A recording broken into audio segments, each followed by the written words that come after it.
ሮለር ኮስተር ብዙ ሰዎች ላይ ይወጡና ለተሽከርካሪ ነገር አለው ብረት ላይ የተጥመለመለ ወደ ላይ ይሄዳል ይወርዳል ይዘቀዘቃል ምን ይላል በጣም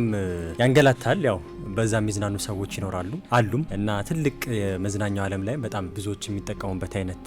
መሳሪያ ነው ልንለው እንችላለን እና ግን ወደ አፈጣጠሩ ስንሄድ ለማርከስ ቶምሰን የሚባል አሜሪካዊ ነውና የግለሰብ ምንድነው ያኔ በሰዓቱ የሚኖርበት የነበረው አካባቢ ላይ 1880ዎቹ ላይ ነው ይሄ የምለው ነገር በሱ አመለካከት ሰዎች በጣም ብዙ ኃጢያት ይሰሩ ነበር ያልተፈቀደ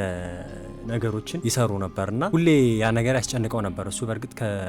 ከዚህ ከልብስ ጋር የተያዙ ስራዎችን ነበር የሚሰራው እና በየመሸታ ቤቱ እንደዚህ በሙዚቃ እና ደግሞ ምንድነው የሚባለው ይሄ በወሲብ የሚተዳደሩ ሴቶች ጋር እንደዚህ መሄድ እንደዚህ አይነት ነገር ይዘወተር ነበርና ያ ነገር በጣም ልክ አይደለም ብሎ ያስብ ነበር ግን አማራጭ ነገር ደግሞ የሆነ ነገር ምን ንፍጠር የሚልም ደግሞ ያስብ ነበር ያኔ በሰዓቱ ኮኒ አይላንድ የምትባል ቦታ ላይ ነበር ያቺ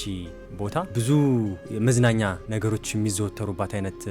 ስፍራ ነው የነበረችው በጣም ብዙ ሰዎች ይሄዳሉ ከተለያዩ ቦታዎች አሁን ላይ መዝናኛ ተብሎ የሆነ ቦታ ብዙ ሰው እንደሚሄደው እየተሰባሰቡ በረፍት ጊዜያቸው በተለያየ ምክንያት ብዙ ሰዎች ወደዛ ቦታ ያቀኑ ነበርና ይሄ ነገር ሁሌ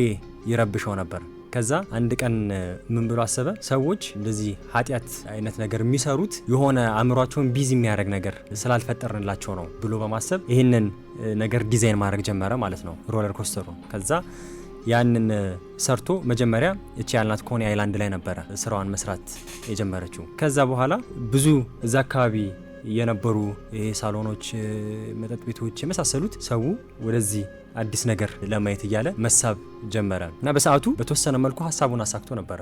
ምክንያቱም ቀላል የማይባሉ ሰዎች ነበሩ አዲስ ነገር ስለሆነ እየተነጋገሩም እንደዚህ እንዴ በጣም ምን አይነት የሚገርም አይነት መሳሪያ የሚገርም አይነት መጫወቻ እያሉ እየተጠራሩ ብዙ ሰዎች ጊዜያቸውን እዛ ላይ ማሳለፍ ጀመሩ ከዛ በኋላ መስፋፋት ጀመረ ማለት ከከተማ ከስቴት ስቴት እንዲህ እየተስፋፋ ብዙዎች የሚጠቀሙት አይነት ሆነ ማለት ነው ግን አሁን ላይ ምን ያህል ሐሳቡ ተሳክቷል የሚለው ያው ቆይቶ ሲታሰብ ያው መሳሪያው እንደመፍጠር ሐሳቡ ተሳክቶለታል ግን የፈጠረበት ዓላማ እና እሱ ዲቀር አስቦት የነበረው ነገር ያው ምንም እዛው ያውም ተባብሶ ነው ያለው ማለት ይቻላል ግን የተፈጠረበት ዓላማ ስቶፕ ሲኒንግ ብሎ ነው እንደውም እሱ የሚለው ወይም ኃጢያትን ማስቀረት በሚል ለአሜሪካውያን የፈጠረው ነበር ሮለር ኮስተር ማለት ነው ለማርከስ ቶምሰን 1880ዎቹ ላይ Ethiopic calling